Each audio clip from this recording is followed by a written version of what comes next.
si Sean. Can identify the different dinosaurs already. Ready ka na? Ready ka na? Okay, hindi tayo ng isang mahirap-hirap. Mali ba na itsura? Ito itong merong sungay. Anong dinosaur yan? Anong tawag? Parasaurolophus. Okay, ito naman susunod. Ito yan. Ito naman. Dendrosaurus. Aba, ano tawag ulit? Dendrosaurus. Okay, ito naman. Ano naman tawag dito? Ito, yung mga tinik-tinik. Hindi siya clear magsalita. Stegosaurus. Stegosaurus. Okay.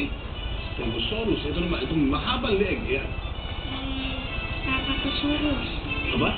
Okay. Ito naman. Itong meron parang corona dito. Ito, yan. Stegosera.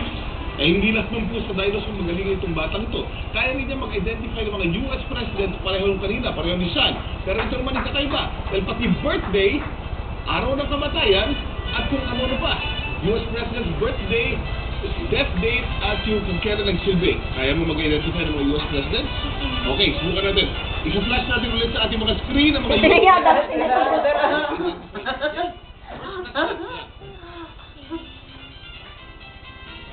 Paano si Sean, oh?